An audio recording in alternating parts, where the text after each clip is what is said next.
الحمد لله رب العالمين، والصلاة والسلام على أشرف الأنبياء والمرسلين نبينا محمد وعلى آله وأصحابه أجمعين، وبعد.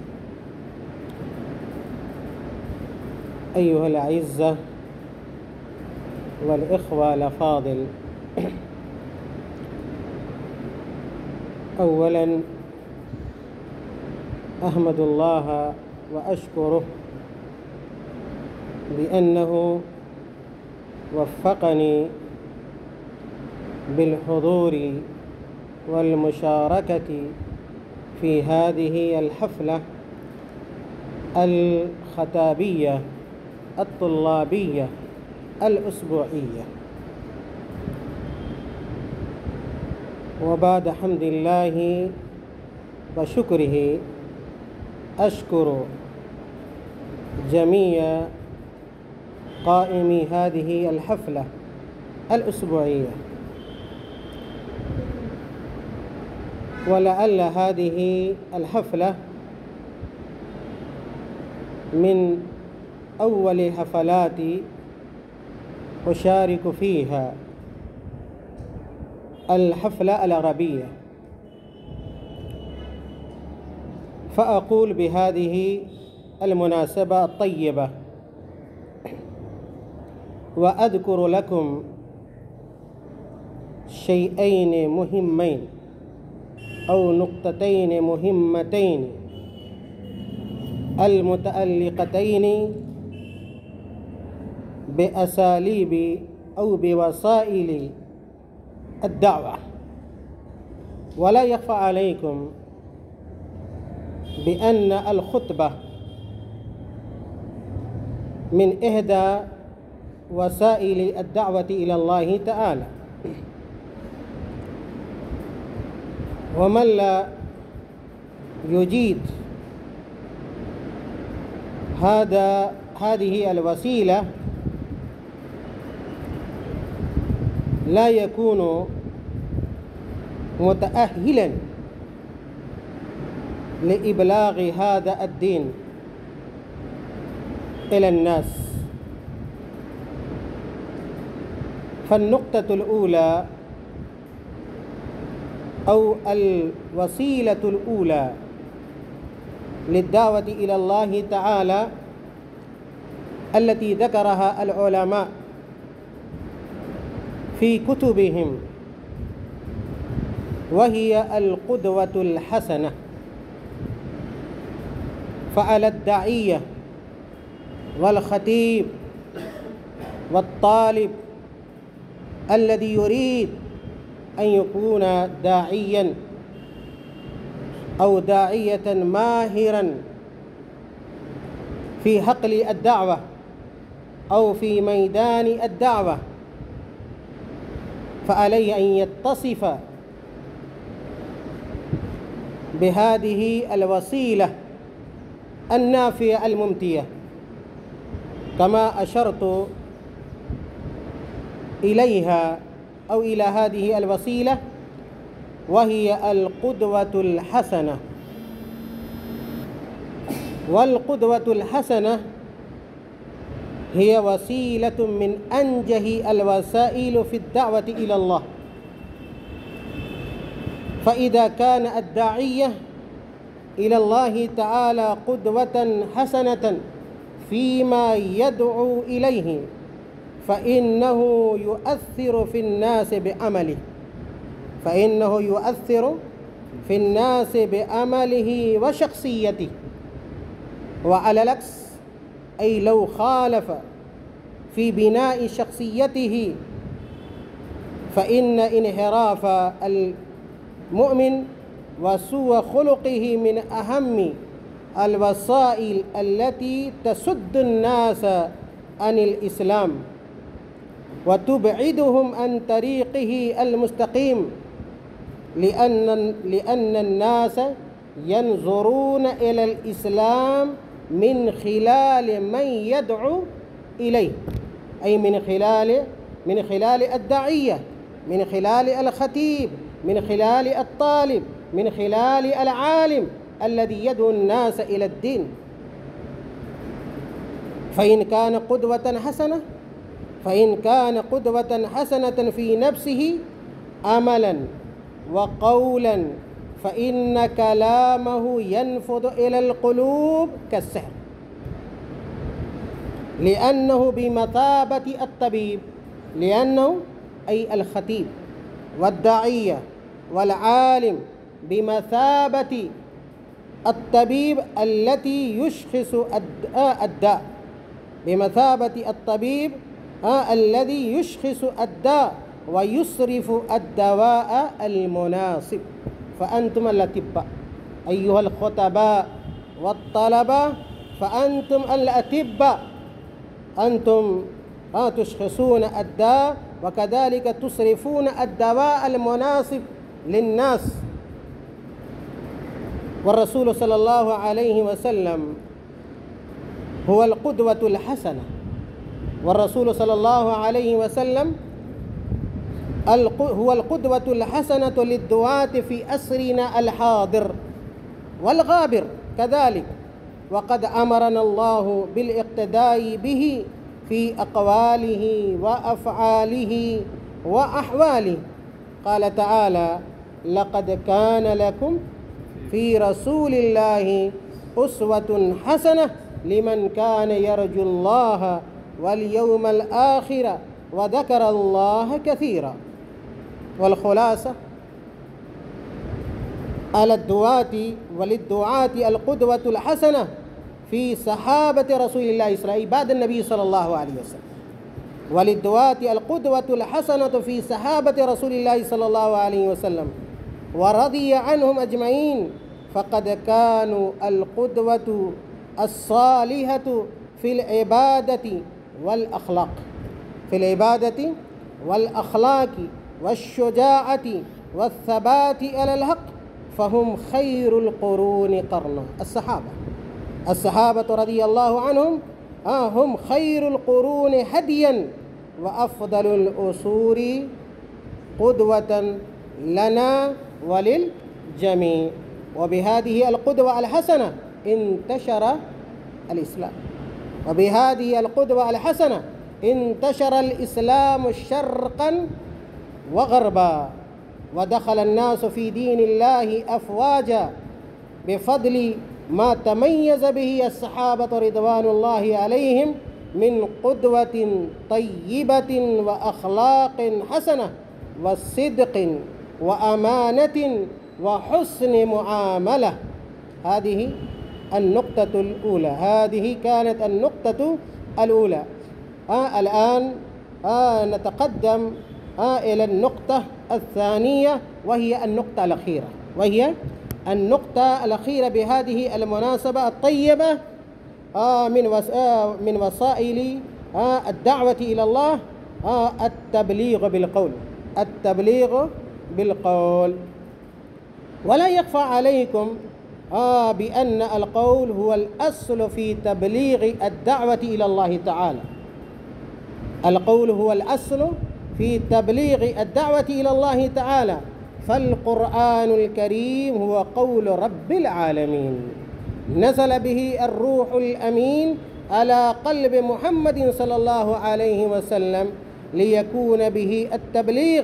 قال تعالى: وإن أحد من المشركين استجارك فأجره حتى يسمع كلام الله، يعني حتى يسمع قول الله تعالى. وكان تبليغ رسول الله صلى الله عليه وسلم لرسالة ربه للناس بالقول. قال تعالى مخاطبا رسوله وآمرا له أن يقول للناس: قل يا أيها الناس قد جاءكم الحق من ربكم فلا ينبغي للداعي أن يغفل مكانة القول في تبليغ الدعوة. هناك شروط تتعلق بالقول، ومن هذه الشروط أن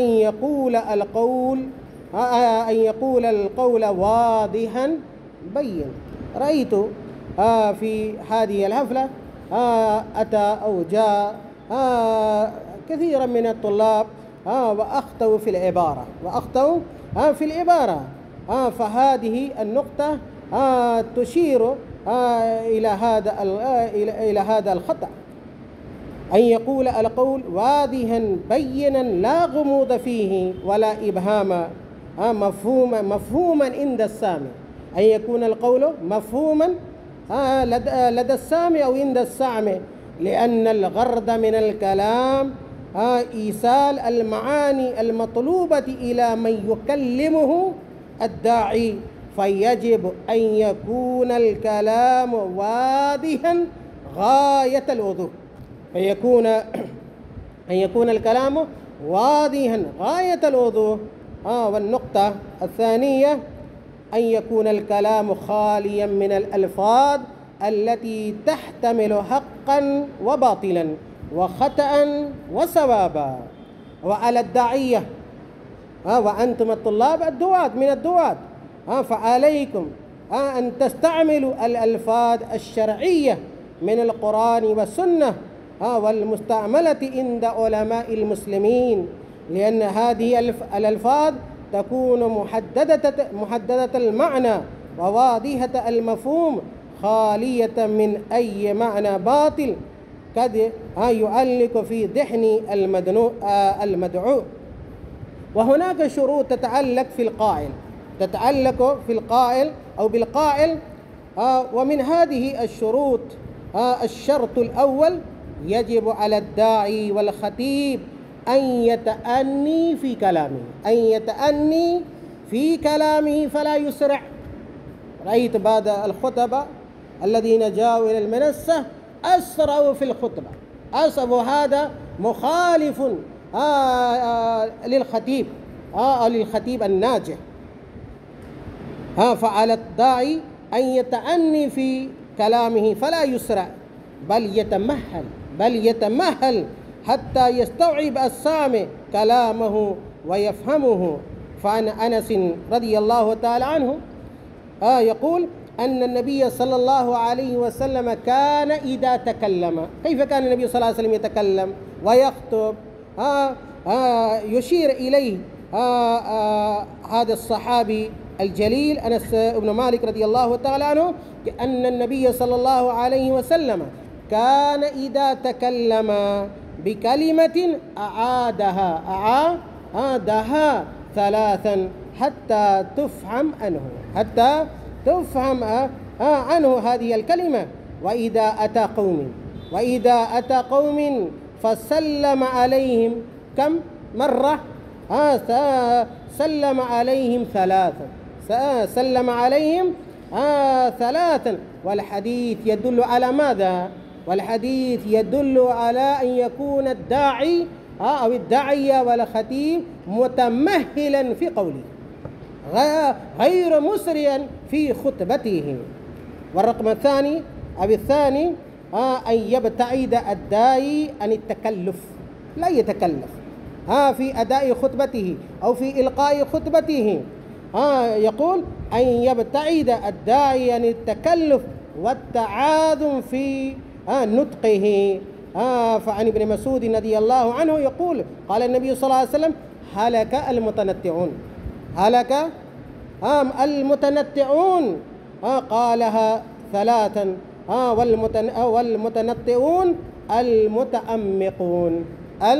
المتعمقون المتشددون في غير موضع التشديد. هذا معنى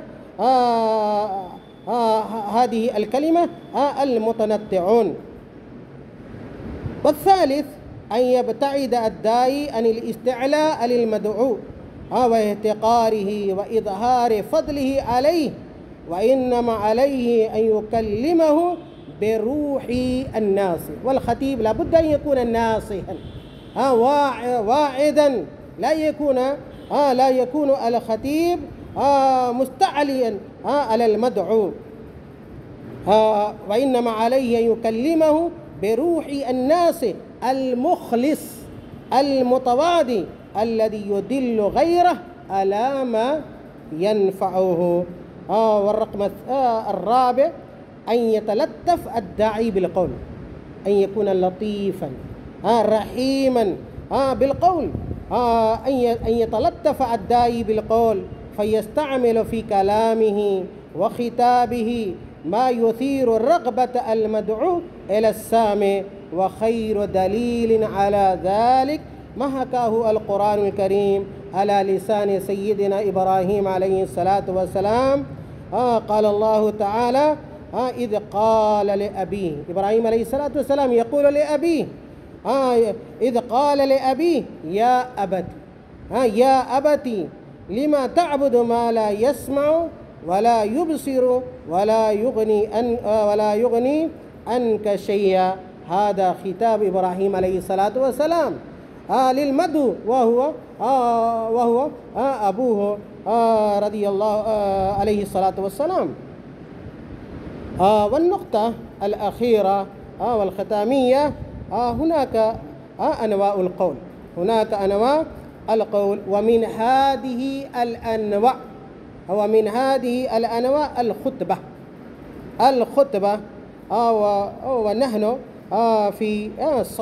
ونحن في صددها وحفلها. أيها الأعزة والأحبة، الخطبة تعتبر وسيلة هامة، من وسائل التبليغ بالقول، ولها أهمية كبيرة، وللخطبة أهمية كبيرة. وما هي الخطبة؟ وهي إرشاد الناس إلى الحقائق، وحملهم ما ينفعهم في الدنيا والآخرة. والخطابة معدودة من وسائل السيادة والقيادة والزعامة. لو تريد أن تكون قائدا وسائدا، فعليكم أن تجتهدوا في ميدان الخطابة أو في ميدان الخطبة. فكانت الخطابة الأداة الأولى للدعوة الإسلامية حاضرا وغابرا، وفي التاريخ نجد خطبا وخطباء كثيرين قد اشتهروا بهذه الصفة، أي بصفة أو بمهارة الخطبة وبمهارة الخطبة. وكذلك من أنواع القول الدروس والمحاضرة والكتابة وضرب الأمثال، الجدل عند الحاجة، القسم، وسائل الإعلام من إحدى أنواع القول. والأخير القصص الديني. فأحببت أن أستعرض هذه النقاط بهذه المناسبة كي تستفيدوا في حياتكم الجامعية وبعد التخرج أيضا إن شاء الله. ونكتفي أو أكتفي بهذا القدر من الكلام، ولو وجدت فرصة إن شاء الله أتكلم على النقاط الأخرى بإذن الله تعالى. وفي الأخير أو أخيرا أشكركم مرة أخرى على حضوركم وحسن استماعكم واستفادتكم بهذه الحفلة. والسلام عليكم ورحمة الله وبركاته.